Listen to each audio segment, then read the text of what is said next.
कधीच नाही चुकणार तुमचे फेवरेट टीव्ही शोज C5 सोबत, तेही एकदम फ्री। आई ये ना बघ, असा हुशार आहेस तू लहानपणापासून। दारू महत्वाची आहे, तर मी सध्या दारूवर फोकस करतो।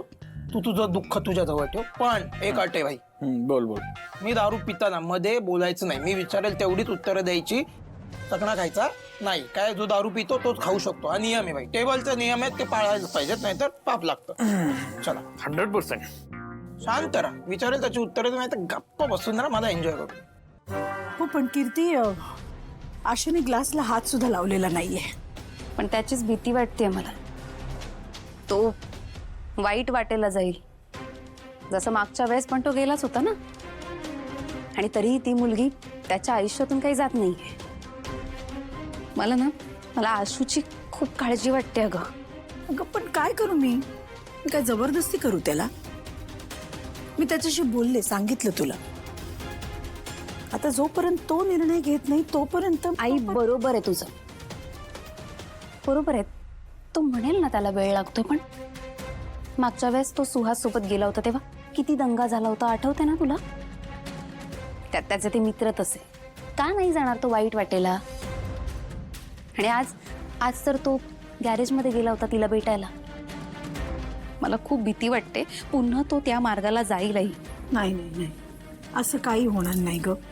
तो म्हणतोय आई आपल्याला तो म्हणतोय आणि तो म्हणेलच।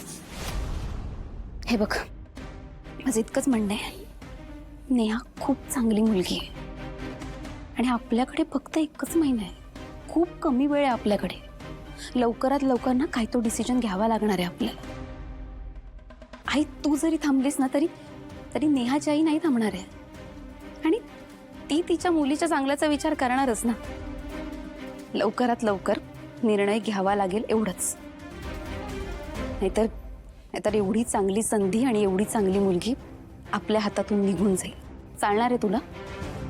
आणि तुला ती सून म्हणून आवडते ना? आई बघ, मला मान्य आहे आशूला वेळ लागेल, पण हळूहळू आपण प्रयत्न करूच शकतो। आज ना उद्या त्याचं मन बदलेल। मी माझ्या स्वार्थाचा विचार नाही करत आहे, ह्याच्यात माझा काहीच स्वार्थ नाहीये। मला फक्त माझ्या भावाची काळजी आहे। ठीक आहे, आशूच्या लग्नासाठी मी काहीतरी ठोस पावलं उचलेन।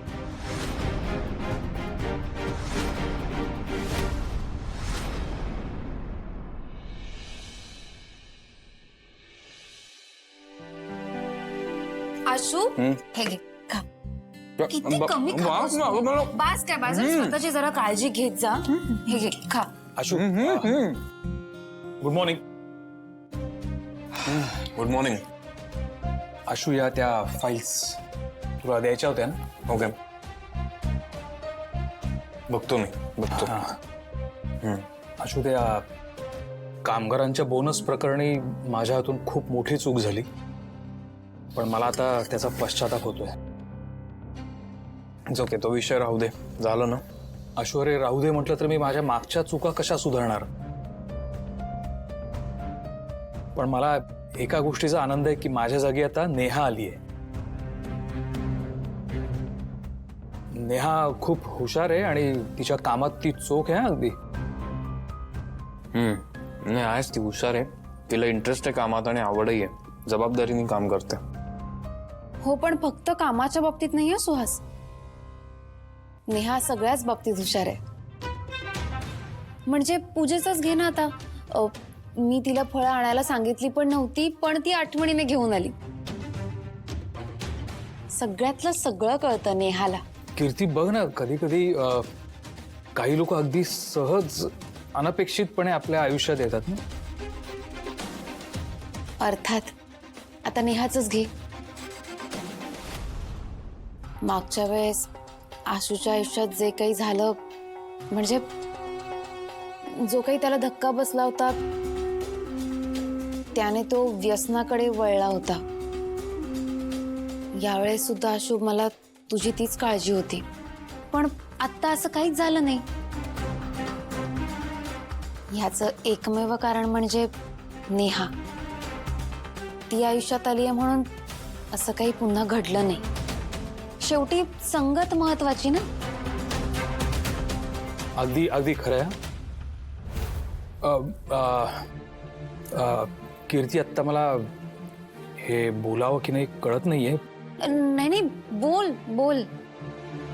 कीर्ती, मी नेहमी ना आशूची बायको नेहासारखीच असावी असं इमॅजिन करत होतो. हो, मी पण सुहास. इवन आईला नेहा खूप आवडते. म्हणजे ती सुंदरच आहे आणि लक्ष्मी सारखी, अगदी आईलाच भावी तशी. काय काय चाललंय तुमचं? तुम्ही काय बोलताय? जरा थोडा विचार करून बोला ना प्लीज. सॉरी आशू, हे बघ, मला तुला दुखवायचा हेतू नव्हता. मी सहज अगदी. हा म्हणजे हे बघ, ओघात नेहाचा विषय निघाला म्हणून.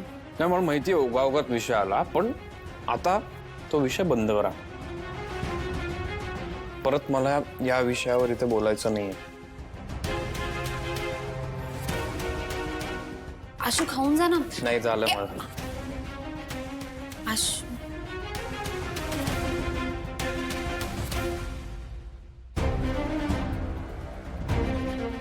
कीर्ती, हे गरजेचं होतं ना? म्हणजे त्याच्या डोक्यात हा किडा टाकणं गरजेचं होतच. आता तो रागात गेलाय, पण नेहाचा विचार तो नक्कीच करेल.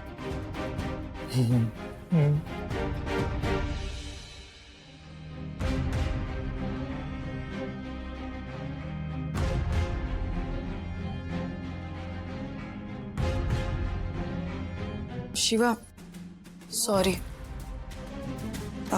मला माहिती आहे तुला माझा राग आला असेल, पण मला कंट्रोलच झालं नाही अगं. चंदनला ते काम करताना बघितलं आणि मला वाईट वाटलं.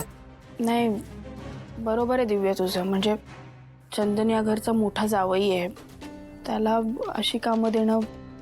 मी तुला प्रॉमिस करते, यापुढे मी त्याला असं काही काम देणार नाही. एवढंच नाही अगं, म्हणजे काल त्याने घरचा किराणा आणला, तेवढंच वाईट वाटलं नाहीये मला. तो असं गॅरेजमध्ये काम करत असतो, राबत असतो, मला तेही नाही आवडत. तुझ्या इतक्या ओळखी आहेत, तू बघ ना काहीतरी होत असेल तर. म्हणजे तुला खरंच आमचं सगळं ठीक करायचं असेल तर. एक मिनिट.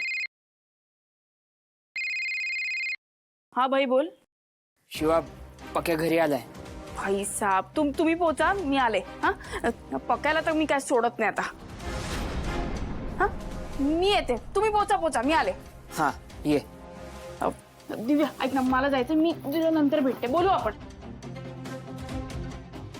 पक्या घरी आला? मूर्ख आहे का? याला अक्कल नाहीये? शिवाच्या हाताला लागला तर माझं सगळं भांड फुटेल.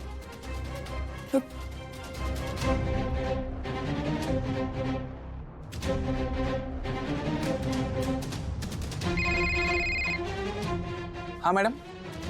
तू मूर्ख आहेस का? तू का आलायस परत? तुला कितीदा सांगितलं होतं फोन चालू करायचा नाही, स्पष्टपणे सांगितलं होतं की वस्तीच्या आसपास पण भटकायचं नाही. मग का आलायस? ती शिवा येते तुझ्या घरी, तू निघ तिथून लगेच. हो, लगेच निघतो.